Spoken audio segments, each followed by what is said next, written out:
A medida que avanzamos en esta serie, hoy llegamos a la lección número 9 con el título Dios es nuestra herencia.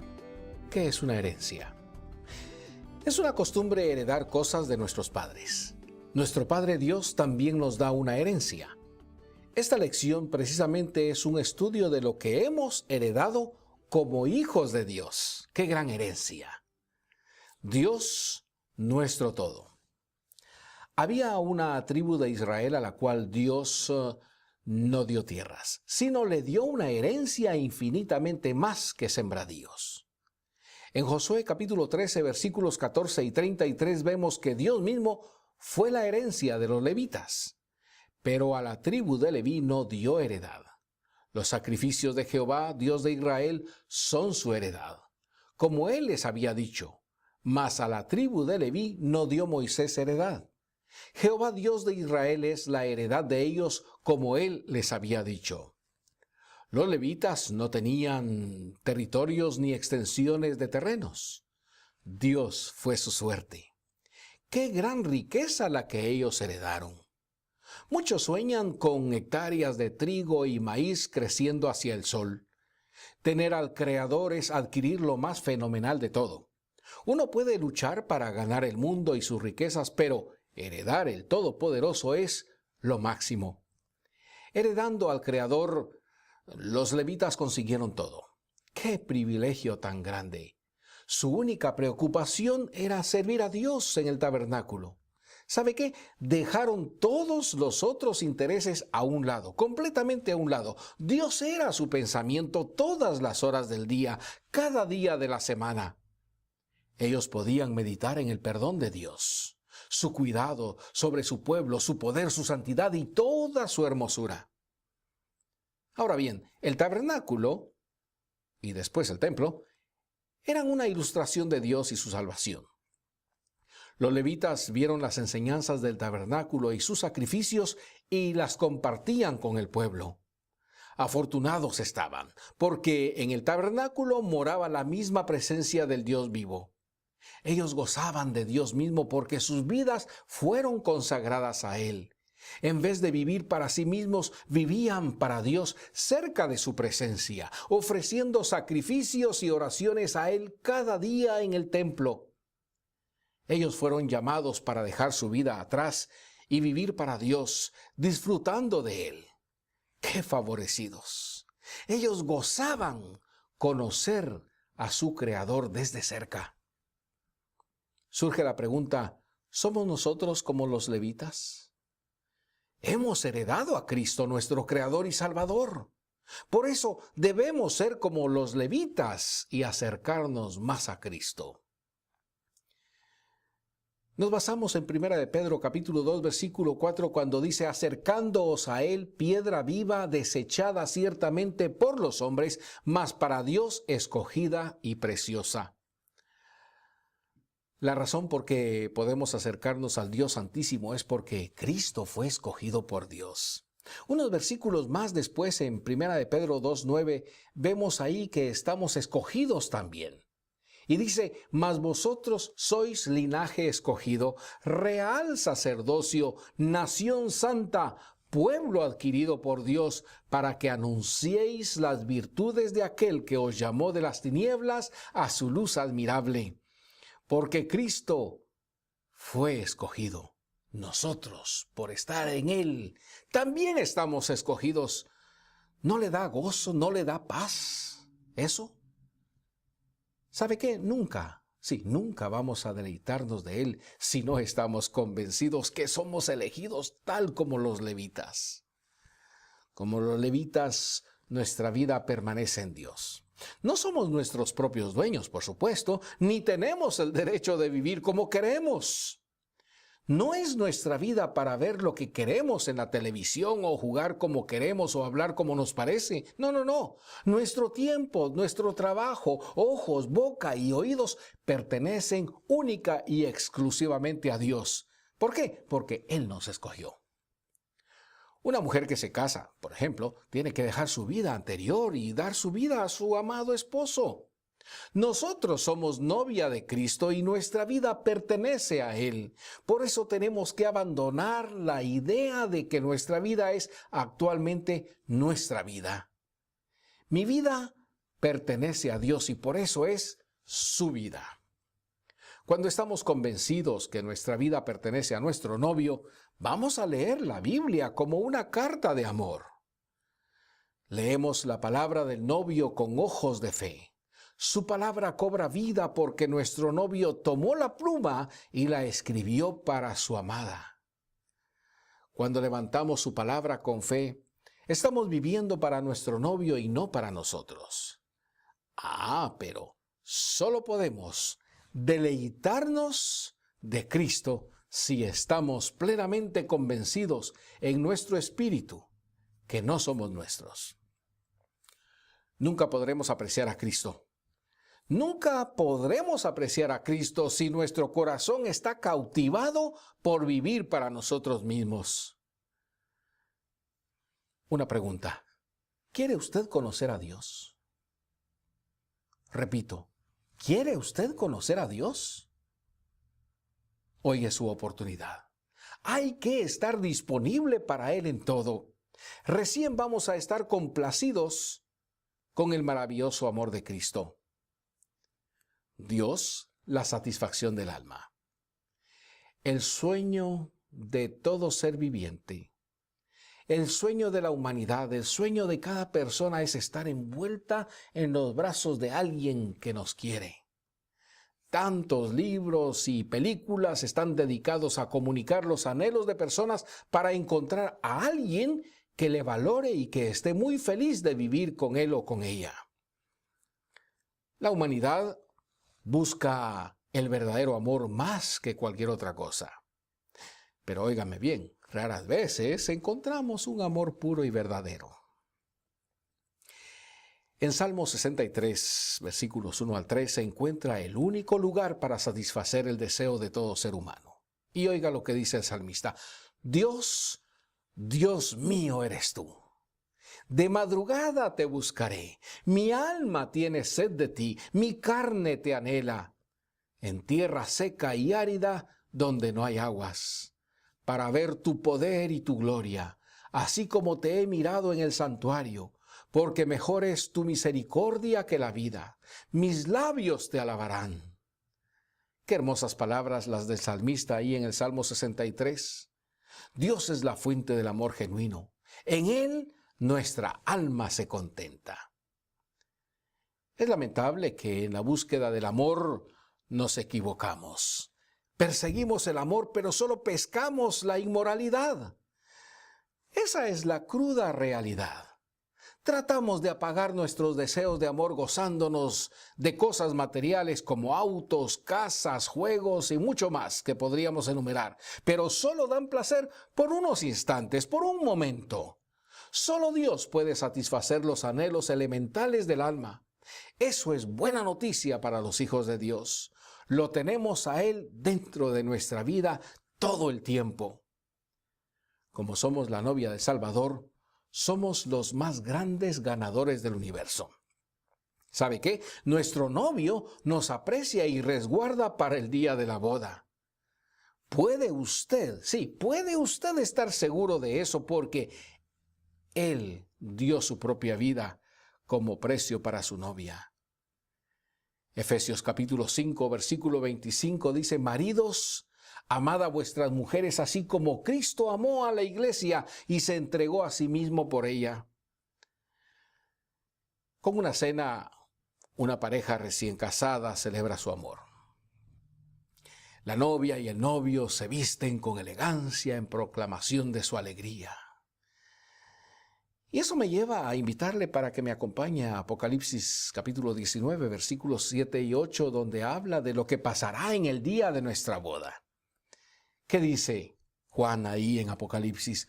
Gocémonos y alegrémonos y démosle gloria, porque han llegado las bodas del Cordero y su esposa se ha preparado, y a ella se le ha concedido que se vista de lino fino, limpio y resplandeciente, porque el lino fino es las acciones justas de los santos. Sí, claro. Nuestra boda va a ser la celebración para los siglos. Nuestra luna de miel va a ser lo más fabuloso. La ciudad preparada para la novia de Cristo no solo va a ser nuestra luna de miel, pero va a ser la residencia permanente para el novio con su iglesia, es decir, para el Señor Jesús y su amada iglesia, que somos nosotros los que hemos sido comprados con la sangre del Cordero, aquella sangre que Él derramó en la cruz del Calvario por usted y por mí. Es por ello que Apocalipsis capítulo 21 versículos 2 y 3 dice: y yo, Juan, vi la santa ciudad, la nueva Jerusalén, descender del cielo de Dios, dispuesta como una esposa ataviada para su marido. Y oí una gran voz del cielo que decía: he aquí el tabernáculo de Dios con los hombres, y Él morará con ellos, y ellos serán su pueblo, y Dios mismo estará con ellos como su Dios. Hay algo más. Los regalos. ¿Sabe qué? Vamos a recibir regalos tras regalos. ¿Cómo es eso? Bueno, vamos a Romanos 11:36. Porque de Él y por Él y para Él son todas las cosas. A Él sea la gloria por los siglos. Amén. Vamos a Colosenses 1:17, 18 y 27. Y ahí encontramos: y Él es antes de todas las cosas, y todas las cosas en Él subsisten, y Él es la cabeza del cuerpo, que es la iglesia, el que es el principio, el primogénito de entre los muertos, para que en todo tenga la preeminencia. A quienes Dios quiso dar a conocer las riquezas de la gloria de este misterio entre los gentiles, que es Cristo en vosotros, la esperanza de gloria. Una lluvia de regalos. Sí, una lluvia de regalos, muchos regalos. ¿Usted ha adivinado? Todo el universo. ¡Qué satisfacción más completa para nuestro ser! Nuestra herencia es Cristo, nuestro amado novio. En Él tenemos todo. Nuestro regalo de bodas va a ser el universo, porque en Cristo, quien es todo en todo, tiene todo. ¿Qué le parece? Así que tener a Cristo es tenerlo todo. ¿No es motivo de gozo? ¿No le da paz, contentamiento? ¿No le da ese motivo de adoración y alabanza a nuestro Dios y agradecimiento? Porque tener a Cristo es tenerlo todo. Encontrando el gozo de Dios. Que la tribu de Leví tuvo su herencia en Dios es una historia de la infinita gracia de Dios. ¿Sabe que las tribus de Simeón y Leví tenían una maldición por el escándalo y malicia de Simeón y Leví de matar a la gente de Siquem? Leamos Génesis 49, 5 al 7. Dice: Simeón y Leví son hermanos. Armas de iniquidad son sus armas. En su consejo no entre mi alma, ni mi espíritu se junte en su compañía. Porque en su furor matarán hombres, y en su temeridad desjarretarán toros. Maldito su furor, que fue fiero, y su ira, que fue dura.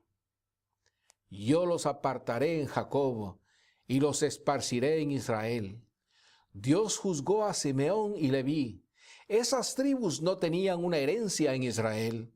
La tribu de Simeón no se arrepintió de su carnalidad y ellos han desaparecido como tribu. La tribu de Leví se arrepintió de su pecado, mostrando eso cuando defendió a Dios, castigando a los adoradores del becerro de oro. 32, 19 y 26, también el 29 dice: y aconteció que cuando él llegó al campamento y vio el becerro y las danzas, ardió la ira de Moisés y arrojó las tablas de sus manos y las quebró al pie del monte. Se puso Moisés a la puerta del campamento y dijo: ¿quién está por Jehová? Júntese conmigo. Y se juntaron con él todos los hijos de Leví. Y él les dijo: así ha dicho Jehová, el Dios de Israel: poned cada uno su espada sobre su muslo, pasad y volved de puerta a puerta por el campamento, y matad cada uno a su hermano y a su amigo y a su pariente. Y los hijos de Leví lo hicieron conforme al dicho de Moisés, y cayeron del pueblo en aquel día como 3,000 hombres. Entonces Moisés dijo: hoy os habéis consagrado a Jehová, pues cada uno se ha consagrado en su hijo y en su hermano, para que él dé bendición hoy sobre vosotros. Los israelitas dejaron a Dios e hicieron el becerro de oro como un ídolo. Cuando Moisés se levantó y preguntó, ¿quién está por Jehová?, fue la tribu de Leví que se levantó y mató a los rebeldes. ¿Sabía usted que la tribu de Simeón seguía en su idolatría, pero la tribu de Leví se levantó para pelear por Dios? Por su arrepentimiento, su maldición fue cambiada a bendición. Entonces, vemos aquí que Dios derrama su gracia sobre los arrepentidos. Por ello es que en Hechos capítulo 20, versículo 21 dice, testificando a judíos y a gentiles acerca del arrepentimiento para con Dios y de la fe en nuestro Señor Jesucristo. Tal vez usted hizo algo muy vergonzoso. Tal vez usted tiene que vivir con consecuencias fuertes de su pecado. ¿Sabe una cosa? Dios es más que cualquier situación. Dios es el Todopoderoso y lo sabe todo. Dios también es fiel y lleno de misericordia. Él es soberano y su amor controla toda situación en que nosotros podamos encontrarnos. Romanos capítulo 8, versículo 31 dice, si Dios es por nosotros, ¿quién contra nosotros? Cuando usted se arrepiente, reconoce su error y pone su confianza en Dios, Él cambia la maldición de su pecado en bendición, tal como hizo para la tribu de Leví. El ministerio de reconciliación. Después de arrepentirse, los levitas convirtieron en conductos de la gracia y misericordia de Dios para los israelitas. No hay más grande honor que guiar a otros a los pies de Dios en reconciliación. Eso es el honor que tenía la tribu de Leví. Números capítulo 3, versículos 6 y 7 dice, haz que se acerque la tribu de Leví y hazla estar delante del sacerdote Aarón para que le sirvan y desempeñen el encargo de él y el encargo de toda la congregación delante del tabernáculo de reunión para servir en el ministerio del tabernáculo. Entonces, el tabernáculo era una ilustración visual de cómo se puede reconciliar con Dios. Los levitas ofrecían sacrificios en el tabernáculo para que la gente pudiera confiar en el perdón de Dios. Su gran obra consistía en ayudar al pueblo a acercarse a su Creador. Nosotros somos como levitas espirituales y nuestro tabernáculo es Cristo, quien dio su vida para reconciliarnos con Dios. Y para corroborar esto quiero leerle Romanos capítulo 5 versículos 10 y 11. Porque si siendo enemigos fuimos reconciliados con Dios por la muerte de su Hijo, mucho más estando reconciliados seremos salvos por su vida. Y no solo esto, sino que también nos gloriamos en Dios por el Señor nuestro Jesucristo, por quien hemos recibido ahora la reconciliación. Nuestro ministerio es comunicar a Cristo y anunciar cómo Él reconcilió a la humanidad con Dios. Segunda de Corintios capítulo 5 versículos 18 y 19, Pablo dice, y todo esto proviene de Dios, quien nos reconcilió consigo mismo por Cristo y nos dio el ministerio de la reconciliación, que Dios estaba en Cristo reconciliando consigo al mundo, no tomándoles en cuenta a los hombres sus pecados, y nos encargó a nosotros la palabra de la reconciliación. Somos sacerdotes espirituales. Ejercitamos nuestro sacerdocio llamando a otros para aprovechar de la reconciliación que Cristo hizo por ellos. No hay nada mejor que vivir con la persona quien dio su propia vida por nosotros. Muchos fantaseamos con vidas de comodidad o fama. El placer y posiciones de respeto llevan a vidas pequeñas porque no encuentran un significado en Dios. La vida que cuenta, la vida grande y victoriosa, la vida con propósito es la vida que Dios da. Solo Él la puede dar. Cristo es la encarnación de todo lo que necesitamos. ¿Qué necesitamos? Amor, paz y seguridad. ¿Sabe? Él nació en humildad, vivió entre nosotros y murió en agonía para reconciliarnos. Su reconciliación debe vivificar nuestra vida, pues tenemos una relación íntima con el Creador de todo y el Salvador de nuestras almas. ¡Qué incentivo para compartir su reconciliación con otros! Estamos aquí para ser como reflectores que alumbran al Señor Jesús y lo que Él hizo para reconciliar a la humanidad con Dios. Primera de Pedro, capítulo 2, versículo 9, dice: Mas vosotros sois linaje escogido, real sacerdocio, nación santa, pueblo adquirido por Dios, para que anunciéis las virtudes de aquel que os llamó de las tinieblas a su luz admirable. Satisfechos con lo que Dios nos da. Dios decidió exactamente el tamaño y lugar de terreno que cada tribu recibió. Su terreno es lo que la Biblia llama su suerte. Como dice Josué 13:6, todos los que habitan en las montañas, desde el Líbano hasta Misrefot-Maim, todos los sidonios, yo los exterminaré delante de los hijos de Israel. Solamente repartirás tú por suerte el país a los israelitas por heredad, como te he mandado.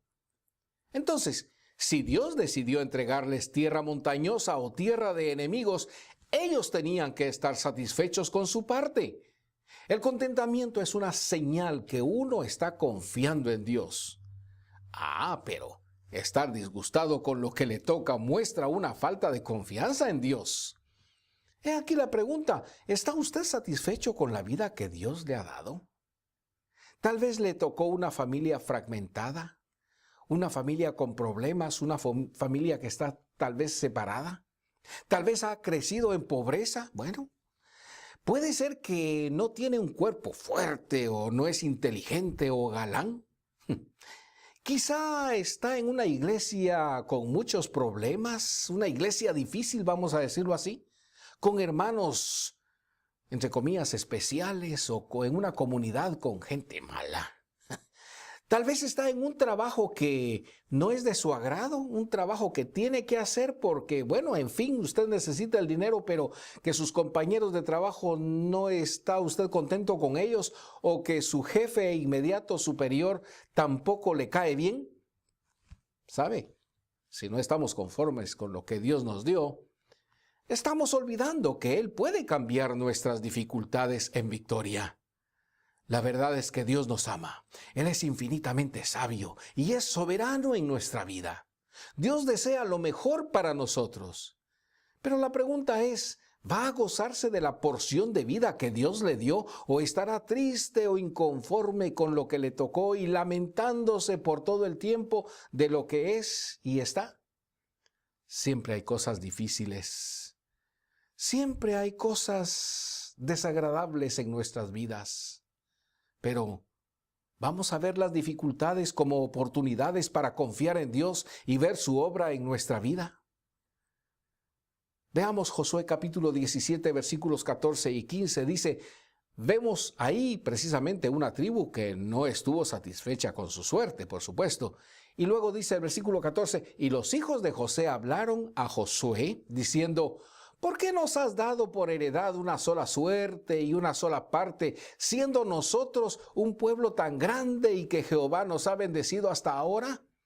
Y Josué les respondió, si sois pueblo tan grande, subid al bosque y haceos desmontes ahí en la tierra de los fereceos y de los refaítas, ya que el monte de Efraín es estrecho para vosotros. Las tribus de Manasés y Efraín pensaron hacer un trato especial por ser relacionados con Josué. Pero sabe que Josué era de su tribu y jefe de toda la nación. Entonces pensaron sacar provecho de su jefe y padrino Josué. Pidieron más tierras. En verdad eran cobardes, porque no conquistaron todos los cananeos en la tierra que Dios les dio.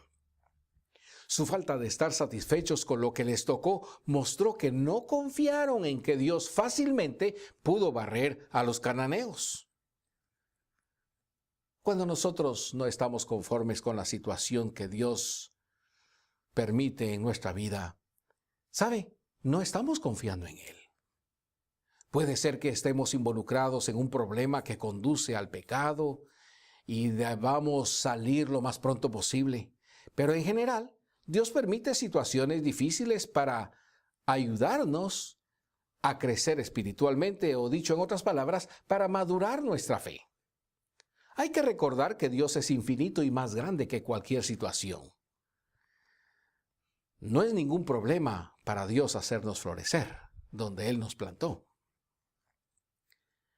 Efesios 5:20 nos da el secreto para estar satisfechos. Y dice, dando siempre gracias por todo al Dios y Padre, en el nombre de nuestro Señor Jesucristo. La perspectiva aquí es que necesitamos entender que Dios sabe lo que hace y dar gracias a Él para reconocer eso. Parte íntegra de la vida cristiana es aprender de estar contentos por lo que Dios nos da. Eso viene por conocer que Dios es el Rey infinito del universo y que se interesa en nosotros. Él es nuestra herencia y eso nos pone en una posición de mucha firmeza y alto honor. Aún en medio de las dificultades tenemos el verdadero creador de todo. Podemos estar satisfechos con Dios. Eso es precisamente nuestra herencia en Cristo. Anhelamos que Dios le continúe bendiciendo durante este peregrinaje de confiar y gozar de Él. Eso es precisamente el trayecto de la vida más noble que uno pueda emprender.